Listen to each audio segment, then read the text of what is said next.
Hi friends, உங்கள் CPM channel நண்பர்களுக்கும் வணக்கம். முதலில் நன்றி சொல்கிறேன். ஏன்னா என்னால் இவ்வளோ தூரம் பயணிக்க முடிகிறது. அதற்கு உங்கள் ஆதரவும் அன்பும் எனக்கு கிடைச்சதற்கு மீண்டும் ஒரு முறை நன்றி சொல்கிறேன். கடந்து சென்ற தினங்களாக 4 பதிவுகளை நான் முடித்திருக்கிறேன்.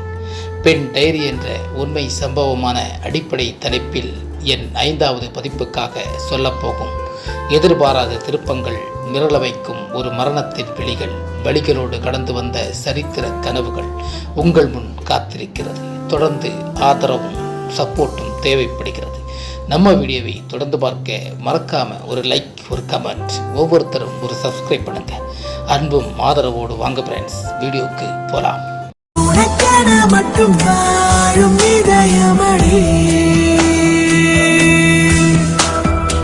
ஏழை எளிய மக்களின் வாழ்க்கைகளை சமமாக கொடுத்த அன்னை தெரசா.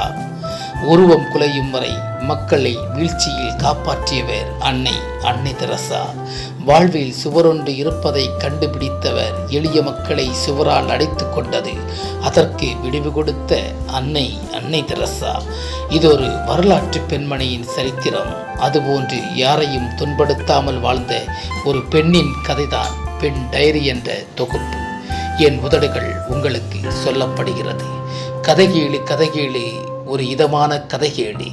இதமான கதைதான் மக்களுக்கு பிடிக்குமா?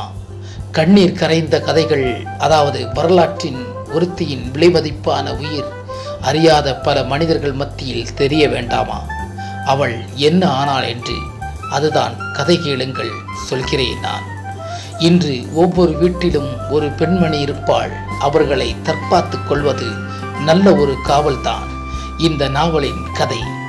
அன்று இரவு ஒரு நாள் 10 மணி அளவில் அவளின் உடன் பிறந்தவருக்கு போன் கால் வந்தது.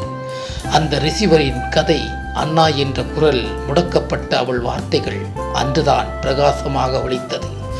அதை கேட்ட உடன் பிறந்தவர் சந்தோஷம் அடைய, அவளும் பதிலுக்கு பதில் நன்றாக இருக்கிறேன் என்ற முனைப்புடன் பேச ஆரம்பித்தவள் 1.5 மணி நேரம் பேசிக்கொண்டே இருந்தாள். உடன் பிறந்தவருக்கு ஒரு அதிர்ச்சியும் ஆச்சரியத்தையும் கொடுத்தது. அவள் நன்றாக இருக்கிறாள் என்று. மகிழ்ச்சி பொங்கிய அவள் வார்த்தை உடன் பிறந்தவர்கள் கண்கள் கண்ணீரோடு வழிந்தன. இல்லை, ஆனந்த கண்ணீரோடு அன்று இரவு மகிழ்ச்சியோடு முடிந்தது. உடன் பிறந்தவரின் நினைவுகள் எப்படியோ கடவுள் பூர்ணமாக குணப்படுத்தினார். தன்னைத்தானே பேசிக்கொண்டே இருந்தார். இந்த கதைகளை வெளியில் சொல்ல முடியுமா? ஒருவரையின் வாழ்க்கையின் பிரச்சனையாக மாறிவிடுமே என்று பயந்தார். தனது நண்பர்களிடம் சொல்ல தயங்கினார். யாருக்கும் அறியாத அவள் போராட்டம் ஒரு வழியாக முடிவுக்கு வந்ததை போதுமென கடவுளிடம் ஒப்படைத்தார் அந்த உறவினர். அன்று இரவு கழிந்தது. மறுநாள் விடிய காலை 5 மணி இருக்கும். அவள் எழுந்தாள். மகிழ்ச்சியோடு அவள் அம்மாவிடம் பேச ஆரம்பித்தாள். ஒரு நாள் இல்லாதது போல் அவள் வார்த்தை அன்பும் அறிவுமாக இருந்தது. தனது வாழ்க்கையை சிந்திக்க ஆரம்பித்தவள் சில நிமிடம் மௌனமாக இருந்தபோது தனது அம்மா யாருக்கோ காசு கொடுக்க வேண்டுமென தன்னைத்தானே பேசிக்கொண்டே இருந்ததை கவனித்தாள். அம்மாவின் அருகில் போய் என்ன பிரச்சனை என்று கேட்க, ஒருவருக்கு ₹50,000 கொடுக்க வேண்டும், அந்த காசுக்கு என்ன வழி பண்றது? உடனே அவள் நகை எடுக்க போற காசு இருக்கிறது, அதை கொடுங்கன்னு அம்மாவிடம் அவள் சொல்ல, அம்மாவும் அந்த வார்த்தை கேட்டவுடன் மகிழ்ச்சியாக இருந்தது. இருவரும் மௌனமாக இருந்தபோது நேரம் கழிந்தது. காலை 8 மணி அளவில். அன்னைக்கு என்னவோ தெரியவில்லை, அவளின் தாய் வீட்டை விட்டு வெளியே போகாமல் இருந்தது அவளுக்கு சற்று குழப்பத்தை கொடுத்தது. பொறுமையாக இருந்த அவள் அம்மாவை யாருக்கோ காசு கொடுக்க வேண்டுமே, அதை கொடுத்து விட்டு வாருங்கள், அன்பாக பேசி அம்மாவை புறப்பட வைத்தாள். எதுவும் புரியாத அம்மா வீட்டிலிருந்து வெளியேறினார். வீட்டில் மற்ற உறவினர்கள் யாரும் இல்லை. தனிமையாக அவள் இருந்தாள். ஒரு மனிதருக்கு தனிமை வேண்டும். அது இந்த சூழலில் இருப்பது எப்பேற்பட்ட வலியை கொடுக்கும். நிம்மதியற்ற அவள் உருவங்கள் எங்கே செல்லும் பாதையில் தேடுகிறதோ தெரியவில்லை.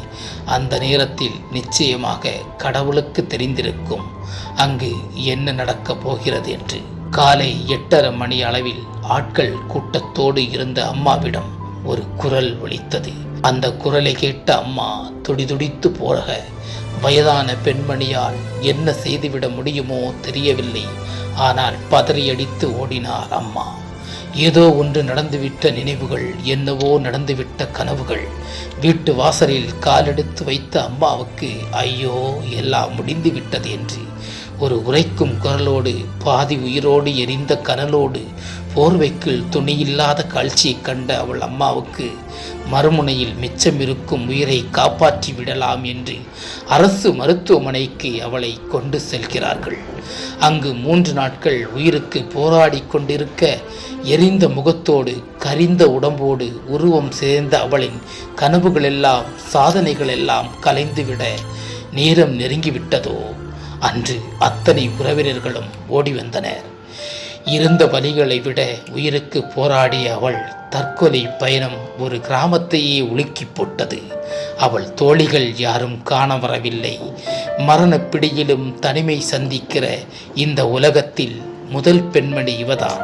மறக்க முடியாத வலிகள், தவிர்க்க முடியாத தற்கொலை. மீண்டும் தொடரும் உங்கள் பெஞ்சமின். வணக்கம். மட்டும் வாழும் இதயமடி.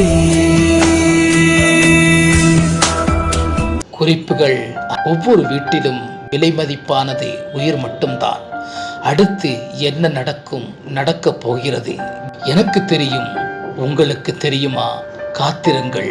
வலிகள் நிறைந்த உண்மை இது அவளுக்காக அல்ல, உங்கள் பிள்ளைகளுக்காக நிஜம் நிழலாக மாறிவிடுகிறது.